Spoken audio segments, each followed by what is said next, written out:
I'm Peter Loshak. This is our football opener show that we do every week with SBR contributor John Ryan from JohnRyanSports.com. Right now we're going to take a look at the opening lines from NFL Week 15. John, how you doing? I'm doing well, Peter. How are you? All right, good. I'm doing pretty well. Some interesting lines this week. Very interesting matchups, very interesting games, and a couple of them I actually really like. A couple of them I just think are very interesting, but probably I'm too scared to touch. Before we get into them, how'd you do in your thread this week?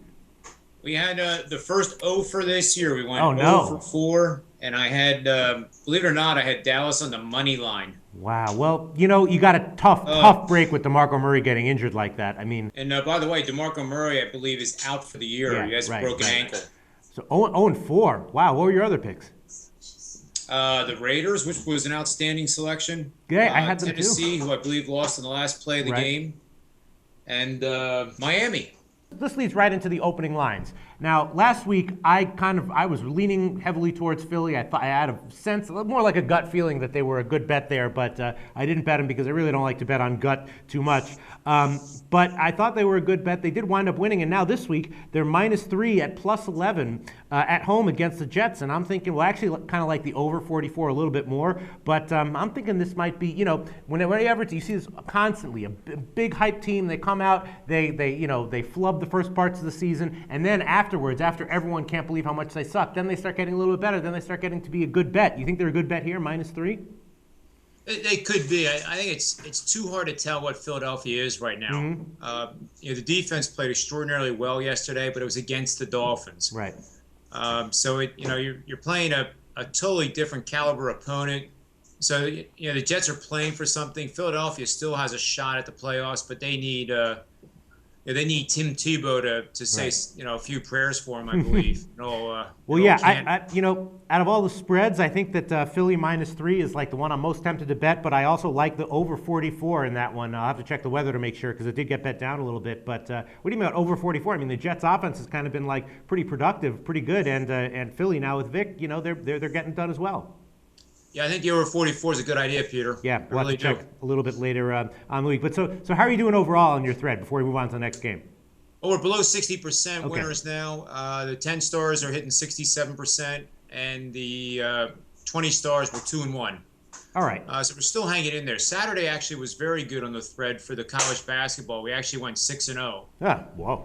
So you know what it's like, Peter. One day, you're the fire hydrant. The next day, you're the dog. Right. We went 6-0, and then we go 0-4. So we'll try to rebound this week a little bit. Right. Usually, I don't have 2 weeks in a row that are horrendous, but the most obvious, interesting, baffling line that I don't know how anyone would even like have some balls to bet this is the Broncos at home +6 against New England, totals 46. I guess, if you think that Denver's game plan can slow down New England, then the under 46 is an awesome bet. If you think that Denver is not going to be able to hang tough with them, then I guess New England -6 is a great bet. What do you think about this line, and where do you think it'll move? You think it could get to 7? Yeah, I think it's going to get bid up. You think so?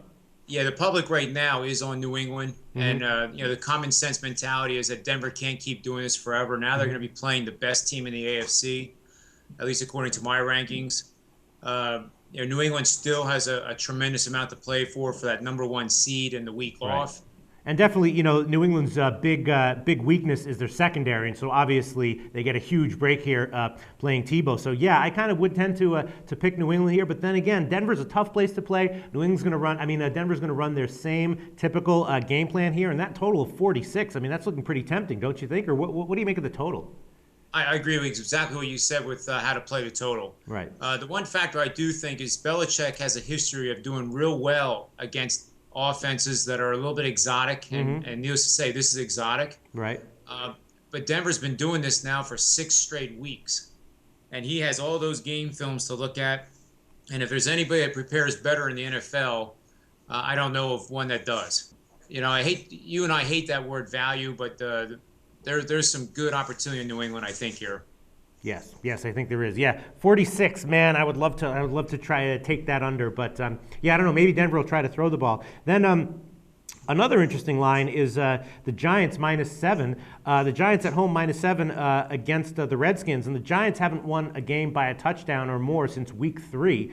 And, the Redskins came within 7 against New England last week. I noticed the line is getting juiced a bit towards Washington. You think that line might dip significantly below 7, go down to 6?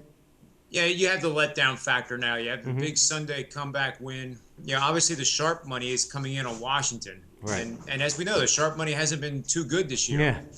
But the flows right now are definitely supporting Washington. Yeah, and then another one that's kind of intriguing is I think Cleveland's been a little bit undervalued recently. They opened at 6.5. Now they've moved to 7. I might take them at 7.5, but Arizona, I liked them last week against San Francisco, and they kind of scare me a little bit. Larry Fitzgerald, that's a very dangerous. They've got some dangerous receivers there. What do you make of that line? It's already moved to 7. You think it'll move to 7.5? Well, it's interesting you bring this up because the bets are going on Cleveland. Really? And I haven't been able to figure out today why and who would be betting Cleveland this early in the week. But about 65% of all the bets being made right now are on Cleveland. And that's reverse line movement because the line's moved from 6.5 to 7, and that's a huge move. That's right, which means that the big bets are on Arizona. Right. And then, all right, let's talk about it because I can feel you craving it, and I'm only doing this because we're managing. I'm managing your addiction. I mean, you have a problem, right? Let's talk about the Dallas Cowboys, Tampa Bay Buccaneers Saturday game. Dallas, I don't know where they opened. I saw them this morning at 6. Now they're all the way up to 7. So someone's betting Dallas for some reason. I really do not like Dallas without DeMarco Murray. But then again, Tampa Bay is looking awful.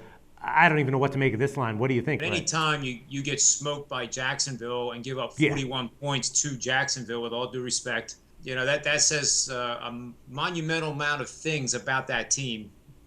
And Dallas obviously is in a must-win situation now. Their backs are against the wall, and maybe that's what they needed to do. But I don't see Dallas losing this game. I also didn't see Dallas losing last night.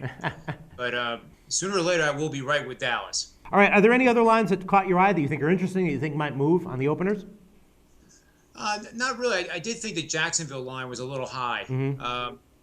Jacksonville, Atlanta is at 12.5 on the open. It's now down to 11. So I think that's the right move. Jacksonville can play loosey-goosey, free and wild now. I mean, they have a brand new coach. I mean, they basically can't make mistakes. Right. And that's a very dangerous team for a playoff contender to be matched up against. Sure, especially as a double-digit favorite. There might be a little edge there taking Jacksonville. Yeah, no, I like what you're saying. Yeah, and then quick before we go, Houston, what an impressive team, huh? Quarterbacks don't matter. How many have they won in a row? Like 8 or something? They're a 6.5-point favorite. You think that line will get to 7? Yeah, I think it will. Yeah. I just hope it doesn't go too much higher because I think that's going to be one of my plays come Saturday. Okay. And the reason being, we've talked about this before, Peter, is Houston's number 3 in rushing offense in the NFL. So they're getting the job done by pounding the ball. And against Carolina, I think they'll even be more successful doing that. Yeah, that might be true. That might be the case. All right, well, thanks so much once again, John, man. Good luck in your thread next week. Get them this week. You got it. Thanks, Peter.